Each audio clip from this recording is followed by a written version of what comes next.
Good morning, everyone. I call to order the Committee on House Administration for today's hearing on establishing a commission to study the potential creation of a National Women's History Museum.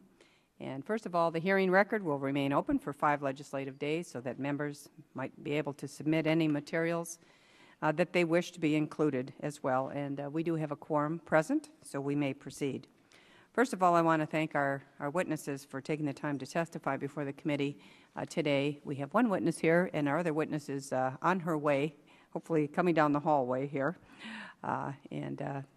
We'll proceed as we can here this morning. But we certainly want to thank them for their continued dedication and persistence in this very important and I think, frankly, long overdue acknowledgement of women's contributions throughout the history of our great nation. Both of my distinguished colleagues, Ms. Blackburn, who again I say will be here shortly, and Ms. Maloney as well, have joined many of our colleagues from both chambers in the House and in the Senate in leading this initiative to create a museum here in the nation's capital to recognize the accomplishments of great American women. And each day, certainly, as we walk through the halls of Congress, we see some of the different sculptures that are in the halls of American pioneers like Susan B. Anthony or Rosa Parks, Helen Keller. We're certainly reminded of the great contributions that women have played in our very rich history, often despite of, quite frankly, or because of the great adversity that they have overcome. Jeanette Rankin, whose statue adorns Emancipation Hall at the Capitol's Visitor Center, was not only the first woman elected to the House of Representatives, she was a Republican from Montana, but she was actually elected in 1916, which was 4 years before women were even guaranteed the right to vote in our Constitution, which I think is a remarkable thing to note. And women's contributions are certainly not just social or political, but more and more each day they are economic as well. And with over 65 million women in the workforce today, women are quickly transforming corporate America. The contribution of women in our nation's history is huge, really, very immense.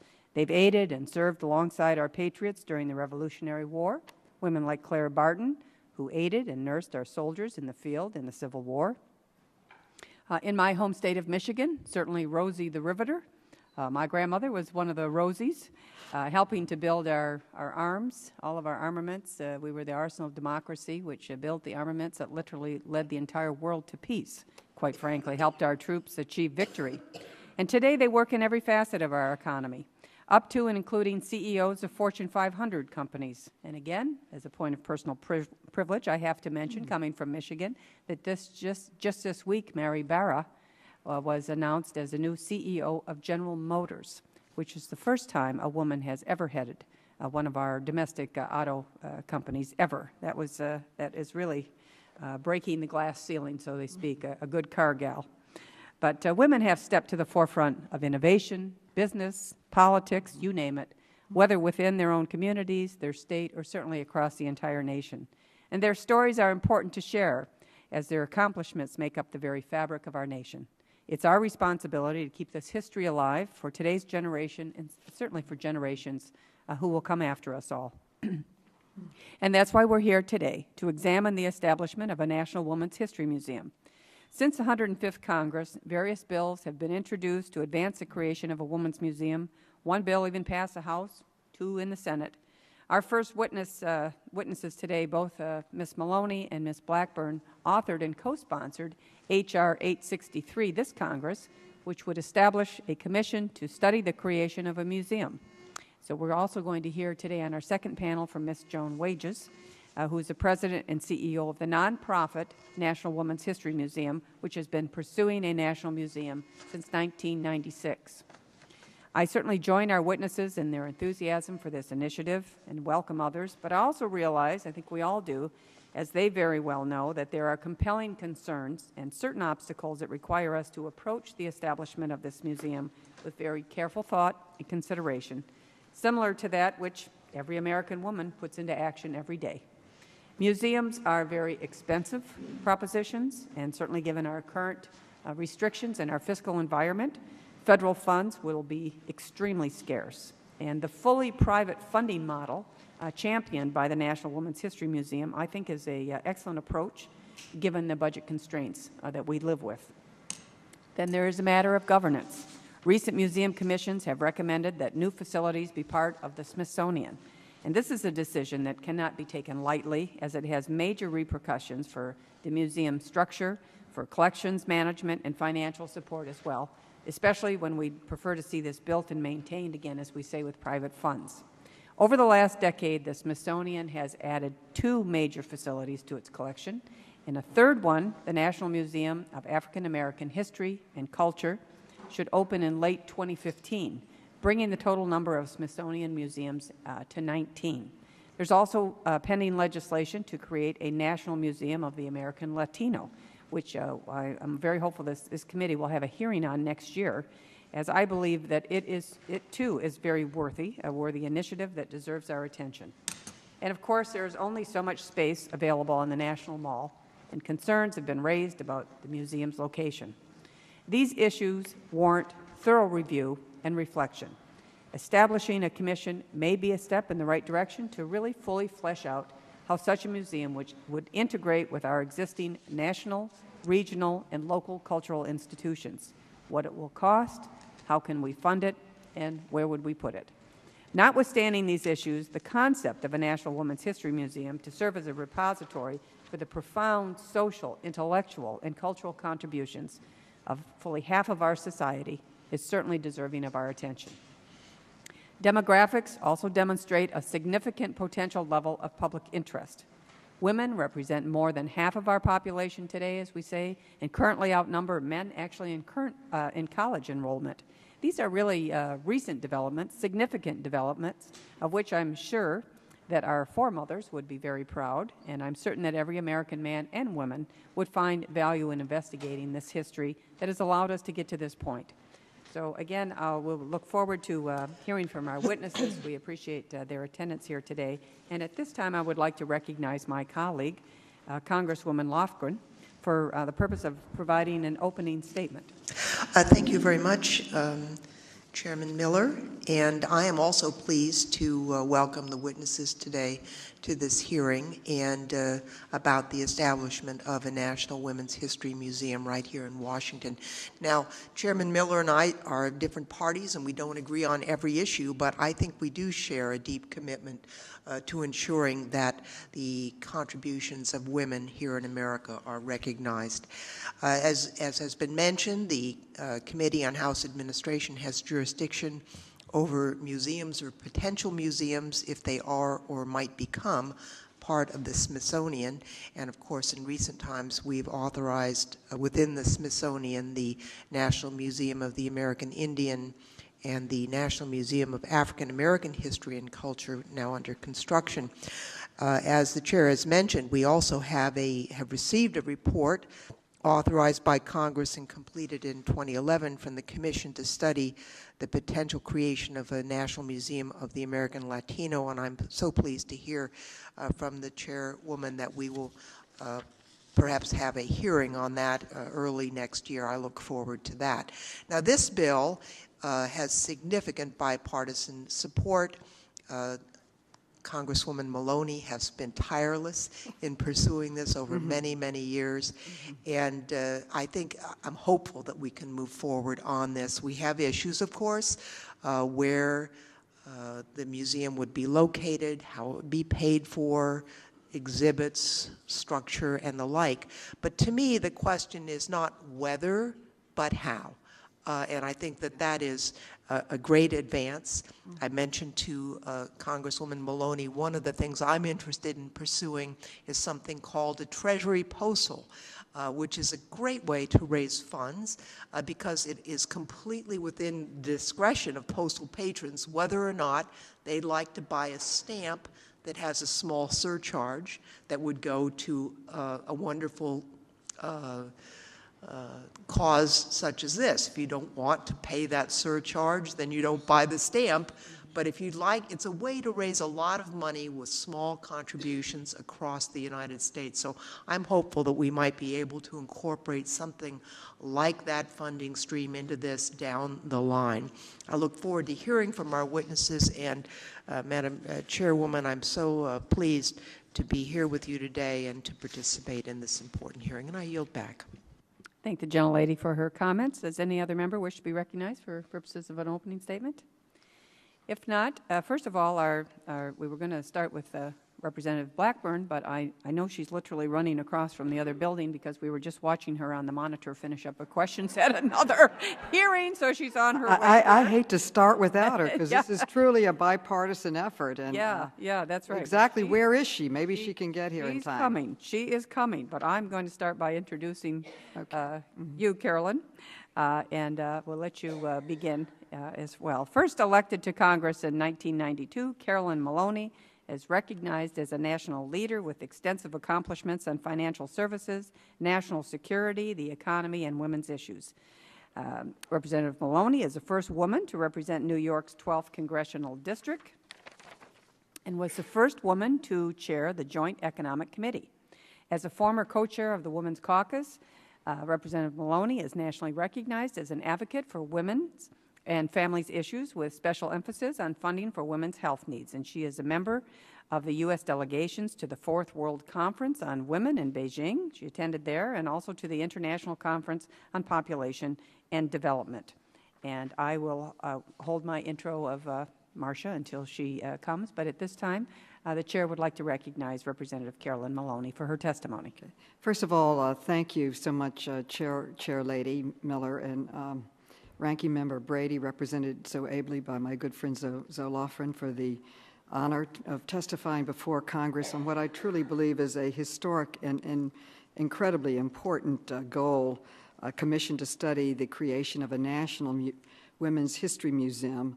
I truly believe that the best legislation is always bipartisan, and I am thrilled to be working with my good friend, colleague, and partner in this, Marsha Blackburn. I thank her for working so hard on the legislation, getting co-sponsors, and arranging this hearing. I am deeply grateful to the Republican leadership for moving forward with reviewing this and holding this hearing. And I'm also honored to be here with my good friend, Joan Wages. She has been a partner in this effort since 1994.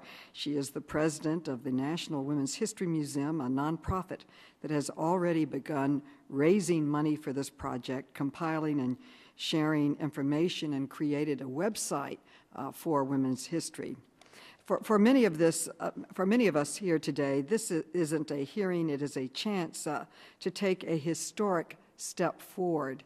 In researching for this museum, I could not find any museum in America dedicated to the achievements of half of our population. I not only could not find one in America, I can't find one in the entire world. There are specific museums for first ladies, for artists, and other areas, but not to the achievements of women. This is, to me, a very personal and important goal, and it came really from my two daughters, who used to say to me at night, "Mommy, why aren't any books written about girls? All the books that I read them at night, they were always written about boys and boys' achievements." And so we have a historic opportunity to rectify this, and we are testifying today on the importance of this legislation before this important committee, 863, which would establish a congressional commission to report recommendations to the President and Congress concerning a National Women's History Museum in Washington, D.C., or on or near the mall. The commission for the museum would be privately funded, totally funded by taxpayers' money. Women are used to doing everything on our own, and we will build this museum on our own with like-minded men. This is a not-for-profit National History Museum, and they are already raising money for this. We have 44 co-sponsors, bipartisan co-sponsors, and Senators Susan Collins and Barbara Murkowski have introduced a companion bill in the Senate. I ask for total permission to place in the record the 44 co-sponsors, the legislation, and the organizations, well over 40 organizations that have come out and endorsed this important legislation. Without objection, that'll be entered into the record. Women's historical contributions are largely missing from textbooks, memorials, museum exhibits, and many other venues. In contrast, thousands of years of history have focused upon the achievement of men. Of the 210 statues in the United States Capitol, only 13 are of female leaders. Fewer than 5% of the 2,400 National Historic Landmarks chronicle women's achievements. And a recent survey of 18 history textbooks found that only 10% of the individuals identified in the textbooks were women. The National Women's History Museum would change that by telling the fascinating, yet mostly untold stories of important women in American history and their contributions, like Agent 355, the mysterious woman who sent vital information to General Washington during the Revolutionary War, or Hedy Lamarr, the Hollywood star who invented a radio-guided torpedo that contained the technology that gave rise to cell phones, Wi-Fi, and GPS, and many, many other important women. Here in our nation's capital, museums have traditionally been a way for our country to proclaim our history, to demonstrate and honor what we value, to educate our children, and to shape our culture. A short walk from where we sit, there are museums dedicated to the nation's founding, to science, to the arts, to flight, to postage stamps, law enforcement and news, and many other important areas of special interest. Yet none is dedicated to half the population. Every scientist, every creator of a postage stamp had a mother, and they did many, many important contributions to our country. Where are their stories told? But women and their achievements are almost nowhere to be found among these buildings. They are supposed to hold the stories of our nation's journey. This bill seeks to change that. When it opens, the museum will help ensure that future generations will understand the many contributions of women. It was only recently that in a bipartisan effort with Connie Morella, we were able to move the great statue of the great women revolutionary leaders that led to women having the right to vote. Incidentally, they were all Republicans. Susan B. Anthony, Lucretia Mott, and Elizabeth Cady Stanton were active Republican leaders in the abolitionist movement, as was Alice Paul, who continued this fight in enacting the 21st Amendment that gave the historic right an incredible achievement that half our population had the right to vote. She incidentally was also a Republican, and her uncle was a Republican legislator from Pennsylvania. But this story, I think, tells the problem of how hard it is. Connie Morella and I worked on this, moving the statue, for 5 years. Can you believe it? 5 years to move a statue, to move our revolutionary leaders out of the basement and into the living room of the Capitol with our other great revolutionary leaders, Lincoln and Jefferson and Jackson and Martin Luther King. But it was so difficult that we started a newsletter called All the Excuses Fit to Print. One of them said that the Capitol Rotunda could not hold the statue. They forgot that it had sat there for 3 days before it was sent to the basement. So we had to go out and raise $85,000, I call it the engineer's report, to move to say that the floor would hold it. There were so many excuses. They said we're not having any new statues in the Capitol. Meanwhile, they moved in disgraced people, and many, many statues came in. And then finally they said that we had to pay to move it, and it was hundreds of thousands of dollars. We had to move the statue from the basement into the rotunda to honor the 3 revolutionary great leaders that gave half our population the right to vote. I tell this story because it shows you how hard it is to get anything done relating to women. And I want to publicly thank my colleague Marsha Blackburn for getting this hearing, for getting the co-sponsors, for helping to author the legislation, and all of her effort that has brought us to where we are today. And this statute shows the importance of these women, but there are many other women that have contributed to the success of our great country, and their stories need to be told to inspire our daughters and our sons. And I respectfully suggest that Congress can now, at this moment, play an important and historic role in seeing to it that half of the population of these United States is actually represented when the history of our great nation is told. From pioneering women like abolitionist Harriet Tubman to astronaut Sally Ride, from Supreme Court Justice Sandra Day O'Connor to the new leader for General Motors. This is a real historic step forward. These remarkable women helped make this country what it is today. They deserve a place for their stories to be told and preserved to inspire future generations.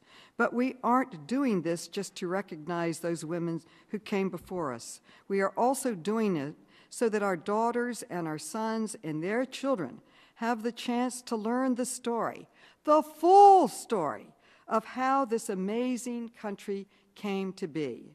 I want to thank you for the honor and opportunity of testifying before you today, and I hope that this committee will see fit to move this bill forward. And I look forward to working with all of you on this very, very, I believe, historic and important, and again, not only an American first, but a national and international first of dedicating, hopefully, after the Commission's report, a museum that is dedicated to the achievements of half this great country.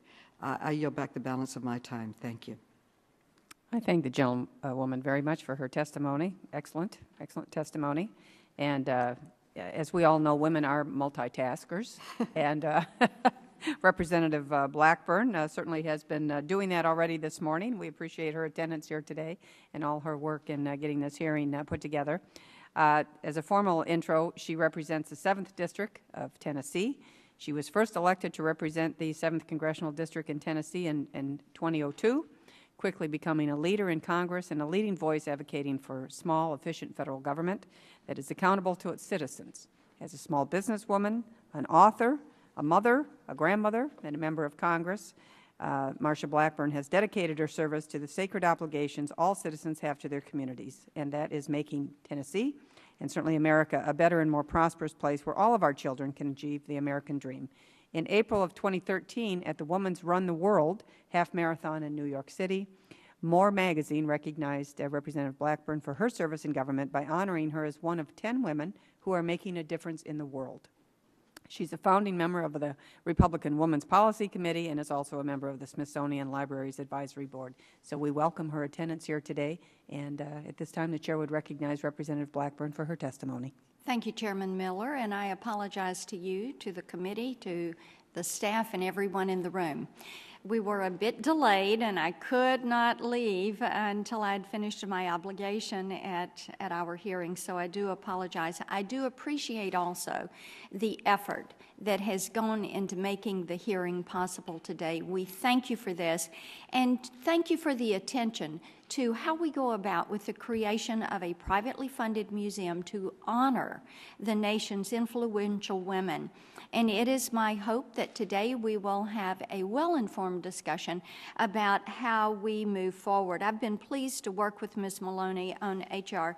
863, which would create a commission to study the feasibility of building a women's history museum. As Ms. Maloney said, she and Senator Collins have worked for many Congresses to secure this effort, and while it would pass in the House or pass in the Senate, we've never been able to line these up and make it happen in the same Congress with each chamber. The fact that we are here discussing it today is symbolic because it is an important time for women in our nation. Now more than ever, women are starting and running their own companies. They're moving into positions of leadership, not only in our nation, but around the globe. And they are seeking to look at history and the past and role models that have paved the way. Of course, our Bureau of Labor Statistics reports that women now hold 51% of all management, professional, and related occupations. That number continues to rise, and many women say, how did we get here? On whose shoulders do we stand? But let us not forget about the women that have persevered and have changed the course of history. Ms. Maloney mentioned a few. I think we can look at what happened with visionaries like Deborah Sampson, who disguised herself as a man so that she could fight alongside men in the Revolutionary War. We've mentioned Susan B. Anthony, who fought for women's right to vote, Clara Barton, who founded the Red Cross, or let's not forget Jeanette Rankin, the first woman ever elected to Congress in 1916. There are countless other women who sacrificed so much to fight for what they believed in spite of very challenging circumstances. Today, their legacies live on as women continue to break many historical barriers in our country. In the 113th Congress, we have a record high number of 98 women members in both the House and the Senate. All women have their own personal history that they bring to the table. My colleague, Ms. Maloney, was the first woman ever elected in her district in New York and has continued to be a trailblazer on so many issues that are very important to her constituency. While she and I may disagree on some political issues, that is not the case here today. Today, we come to lift up women and to help to preserve and share the legacies of women who paved the way before us and have helped to shape the freedom that we in this nation hold so dear. And in doing so, these stories will inspire future generations by illustration of how that bravery, that patriotism, and that perseverance did indeed make a difference. We would not have the freedom and the opportunities that we have today without the sacrifices of those who have gone before us. This proposed Women's History Museum would be financed privately and not a dime of taxpayer money. The Women's Museum project has already had generous support from private donors, and they are willing to move forward to make it happen. The hearing is a good step. It lays out how this bill would have a commission of 8 members chosen equally by the leadership in both parties of the House and the Senate who have demonstrated their commitment to study and teaching of women's history. They will examine possible locations, devise fundraising strategies, and analyze overall logistics of building the museum and assess the feasibility of the total project.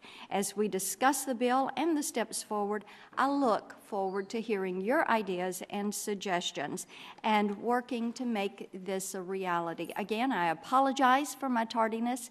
I thank you all for the courtesy of the hearing, and I yield back the balance of my time. Thank you very much. And I want to thank both our witnesses in the first panel for appearing here before the committee today. And I certainly, again, want to thank both of you for pushing us all along here. And certainly having this hearing today, I think, is a tremendous first step. And our next panel will be really outlining some more specifics about how we might proceed with this. But I'll tell you, in this age of sometimes people think we can't work together. We know as women that we can work together, certainly, and I think this is a great example of bipartisan effort to move forward, and I just appreciate that very much. Any other members have a question or comment? Being the father of a now 22-year-old daughter, I certainly know how important it is to have great role models, and my daughter, when she was 17, had the privilege of sitting down with Marsha Blackburn and being inspired by her, following her in her footsteps to Mississippi State University, where she graduated in 3 years. And so I thank you, Congresswoman Blackburn, for your input and influence with my daughter. Thank you. Yes. I would just, it's committee practice not to ask questions of members who testify. I know that we'll adhere to that, but I just want to thank both representatives for their leadership on this issue. I'm so enthused that we can move forward on this with your strong support. So thank you for your work. Thank you both very much. Merry Christmas. Appreciate you coming. At this time, we'll excuse our first panel, And we will ask that our second panelist be seated.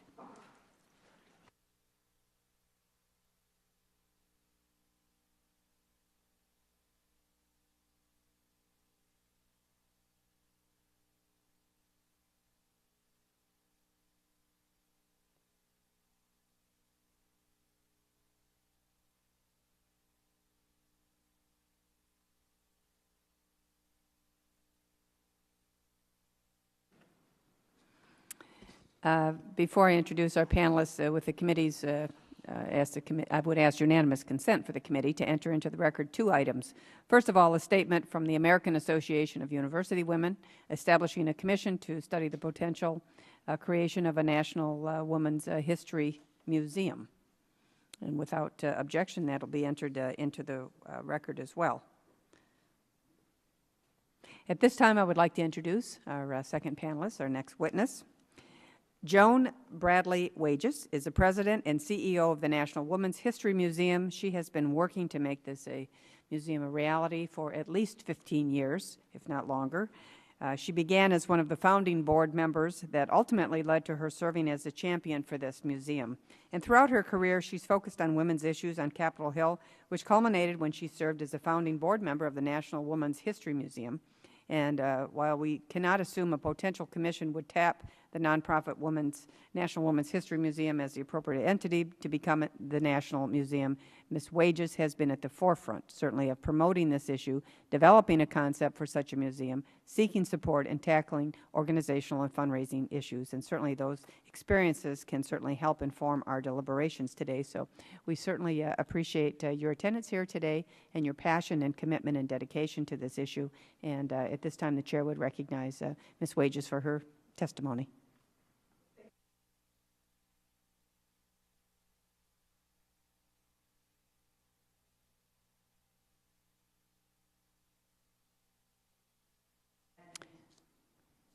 Is your microphone on? Excuse me. There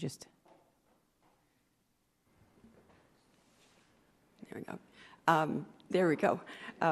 Okay, Madam Chair, Representative Lofgren and Harper, thank you so much for scheduling this hearing and for allowing the National Women's History Museum an opportunity to appear in support of establishing a commission to investigate the feasibility and need for a museum to honor contributions of women to our nation. We are so appreciative to Representative Blackburn and Maloney for their tireless efforts to move this forward. My name is Joan Wages, and I am President and CEO of the National Women's History Museum. I ask that my entire statement be entered into the record, and I will give you a summary. Without objection. As mentioned, legislation is pending in the House and Senate that would create a congressional commission to study the potential creation of a federally authorized museum to recognize and honor women. History is empowering. It shapes who we are and provides role models to guide us. Yet, women stand on historical quicksand. With each step forward, the one behind disappears. By all evidence, at least half of our population has lived a life only to become, in large part, invisible. The mission of the National Women's History Museum is to bring women's history into our mainstream culture, so that the general public is aware of such historic figures as Sybil Ludington, who, like Paul Revere, rode all night on horseback during the Revolutionary War to alert the militia that the British were coming. Women's history also includes recognition of the collective efforts of women to enrich society. It was women who lobbied for the pasteurization of milk, vaccinations for our children, and sewage systems for our communities. Women have succeeded in shaping our nation in important and lasting ways. Women have woven the very fabric of this nation, whether through the essential role of motherhood or in the fields of education, healthcare, business, technology, entertainment. No matter what the field of endeavor, women have been there. I have personally dedicated my work on establishing this museum to the memory of my mother, whose love and caring is with me today. Abraham Lincoln said it best, Everything I am or ever hope to be, I owe to my mother. It is far beyond time for the women of our nation to be recognized. By way of background, the National Women's History Museum, as it exists today, was incorporated in Washington, D.C. in 1996 as a 501c3 nonprofit educational organization, and its first project was to lobby Congress and raise the funds to relocate the portrait monument of Elizabeth Cady Stanton, Susan B. Anthony, and Lucretia Mott. We succeeded, and the statue was moved from the crypt into the rotunda of the U.S. Capitol on Mother's Day of 1997, where it still stands today. Now, millions of visitors to the Capitol have an opportunity to see our foremothers standing alongside our nation's forefathers. Since its inception, the National Women's History Museum has raised over $12 million. We've developed an extensive website with 24 online exhibits and over 300 biographies on women. We've placed $1 million in reserve to potentially underwrite the commission or as a deposit toward the design and development of the museum so that no taxpayers' dollars will be used for this endeavor. We have celebrity ambassadors and supporters like Alfre Woodard, Meryl Streep, Kate Walsh, and Gina Davis, women's history scholars, and more than 50,000 charter members. We have partnered with the George Washington University on a lecture series. We have produced a public service announcement that was directed by acclaimed filmmaker Catherine Hardwicke, and we have widespread bipartisan support. The National Women's History Museum now embraces the project of advancing a permanent museum in our nation's capital, recognizing and honoring half of our nation's history, women's history. In conclusion, I give you one astonishing fact. There is no world-class women's history museum in any nation's capital in the world. A museum established by this commission would be the first in any nation to show the full scope of the history of its women, thereby serving as a beacon to people everywhere. It is vital that America, a nation that has done so much to advance equality, houses the National Women's History Museum to celebrate the deep and lasting impact women have made. Thank you again for this opportunity to testify. I would be happy to answer any questions. Thank you very much. We certainly appreciate your opening remarks there. As has been mentioned, and certainly with our first panel as well, and my opening statement, Mrs. Lofgren as well, I think we all have concerns about the budget constraints and the money. Where's the money coming from? And, you know, in this town, every conversation really ratchets off that. So I think it's certainly refreshing to hear that the Women's History Museum could be solely funded by private contributions. I guess I'd like to just explore that a bit more with you, because that is probably the biggest stumbling block, I think, that you've got a couple, but certainly that a marquee issue of as we go forward. So could you talk a little bit about how confident you are in assessment for not only the construction of it, but the maintenance of it? And then as we look at legislation, certainly one of the things is you don't want something to go off infinitum. You'd like to have a start and a conclusion, a time frame, et cetera, for it. We're even thinking about the possibility of putting a sunset provision in there, or some sort of constraints to make sure that there's a matrix, an accountability matrix, to make sure the project is moving along. What are some of your thoughts on that? We have studied, talked to, worked with various consultants and experts in the field of building museums. Mm-hmm. So we would hope to be able to build a museum between $400 and $500 million. I think that that's kind of the going price. Mm-hmm. And that would include the exhibits, the interior, as well as the construction of the museum. It appears that annual operating will be around 15 to 20 million a year.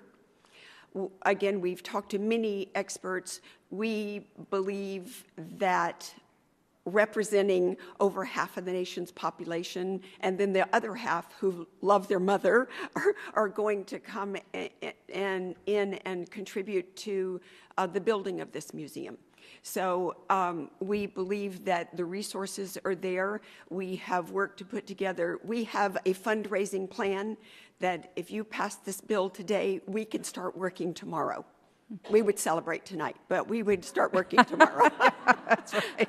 First celebrate, then work, right? Yeah, celebrate, then work, right. yes. That's right. And so we feel quite confident that we have raised more money to this point than any other museum has at this stage in their development. And we get, again, we have 50,000 charter members. We get thousands of letters from women saying, I worked my entire career and I didn't get the respect, or I didn't get the opportunity that I could have and should have had. And so those women are now towards the point of retirement and looking at where they want to leave bequest and those types of things. So there's a tremendous opportunity here, and we believe that we can make this happen. You know, the other issue as well, as we said, the money certainly, but then the location. And obviously the mall, everybody wants to be in the mall, and that has always been, we have obviously a very limited amount of space there. And I know you've had some experience on your journey here all of these years of looking at other sites rather than the mall, but maybe in the capital city here, maybe even in some other location that has some significant event, a woman's event or something. Maybe you could speak a little bit to what your thoughts are of the location of such a museum. We have looked at more than 40 locations, private and government-owned, and it comes down to where will the most people visit the museum? Where would we locate the museum in order to have the greatest impact? Mm-hmm. I mean, after working on it for this long, we certainly want to make sure that it's a success and that millions of people are coming to this museum. So that narrows it down pretty quickly to something that is on or very, very close to the National Mall. And as you said, there's limited space on the mall, but we even have a historical justification for why we should be there, is that the African American Museum that is now under construction, African American men were the next to the last to be granted the vote, and women were the last to be granted the vote. And so that last spot is just in being saved for us. Very good. Yeah, thank you. Very good answer. With that, the chair recognizes the gentlelady from California for her questions. Thank you, Madam Chair. And before asking anything, let me just express my thanks to you for your years of work for this on behalf of the people of our wonderful country. Not only this, but your efforts in the portrait monument, you know, it's all very meaningful, and we're grateful to you. You know, thinking about location, I do agree that a spot on or near the mall would be ideal. What I'm wondering is, we've got a moving target in some ways. I mean, for example, the FBI is going to be vacating its spot. We had a hearing. I was unable to go because of a conflict with the Judiciary Committee, and I don't think we're ready to move yet on the general printing office. But certainly the requirement for space is very different in a digital world than it has been in the past. So I'm just suggesting that there are some publicly owned facilities that we need to think about as we think about what to do with our museum needs. Obviously, we're going to have to need a space for the American Latino Project as well, and we certainly want to do everything. So have you looked at those outlying efforts for facilities that could become available? We keep our fingers on the pulse through our advisors and consultants. And so we are aware of the FBI building coming down. We have, we're also a little bit further out is the 10th Street corridor, that may be renovated. And so we are not opposed to talking about any of these locations. The other question I have has to do with governance. Now, the Smithsonian has a specific governance structure which it follows in its museums. There's the Board of Regents, the Secretary, Museum Advisory Board, Museum Director. Is that something that you're envisioning for this museum?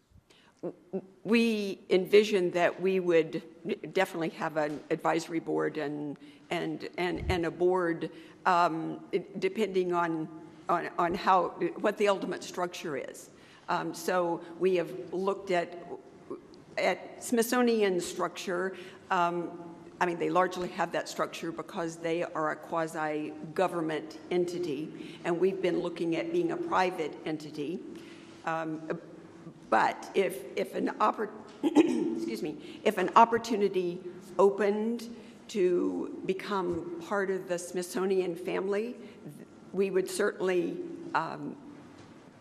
welcome the opportunity to discuss it. Our largest concern around that are the funds that Congress needs to allocate to Smithsonian entities. So if there's a way that we could have the best of all worlds, a quasi-Smithsonian privately funded, we would, be thrilled to discuss that. Well, that could be difficult, but as far as we're concerned, nothing is impossible. So I do think, it's important that, as with the rest of most of the museums, that this be available on a free basis to the public, if at all possible. And one of the great things about visitors coming to Washington, and you can contrast it to going to other world capitals where you have to pay a lot of money. Here, you can see the children coming in. It's available to the American public, which is something we want to preserve, and I know you wish to as well. So as we move forward, I think we're going to have to be creative about how we do a blended approach, and I know that your commitment and creativity will be key to that. So I don't have further questions except just to say thank you for all you've done, but even more thank you for what you're continuing to do. I yield back. Chair certainly thanks the gentlelady for her questions and comments, and we certainly want to thank you as well. And just a couple of not questions really, but follow-on comments about the two biggest stumbling blocks you have here. And as Ms. Lofgren was mentioning about the government printing office, we actually had a hearing here just last week about that, and at their spot, which is an excellent location, as you know, right next to the Senate there. I think they were saying that they have 75,000 square foot of space almost immediately available for lease. I'm just saying, picking up on some of the areas that are in the immediate vicinity here, that keeping an open mind of where that's something I think this committee would be very looking forward to working with you on, identifying various locations. And then I think also certainly in regards to the funding level. And as you mentioned, in a perfect world, or what would be optimal really, where you had sort of a partnership, really a public-private partnership, right, if you will. I'll tell you, that really is the wave of the future in so many things that government does. I also sit on the Transportation Infrastructure Committee, and as we are looking at a 5-year reauthorization of how we rebuild this nation's infrastructure with roads and bridges and everything else, you see that there are so many areas where government just doesn't have the funding for everything. We need to enter into public-private agreements for all kinds of different areas. This may be, again, women being on the leading edge of all of these things. We're trendsetters, right? So just another area, I think, it's great you have a really open mind on how some of these things could possibly happen, because where there's a will, there certainly is a way. There is a way forward. And that was really the impetus of this hearing. And so I think it's been an excellent hearing. We've got a lot of ideas out on the table, and I look forward to this committee continuing to work on this issue. Thank you so very much. Thank you. And without objection, I would say all members will have 5 legislative days to submit to the chair additional written questions for the witnesses, which we will forward and ask the witnesses to respond to as promptly as they can, so that their answers might be made a part of the record if there are any further questions. And with that, the hearing is adjourned.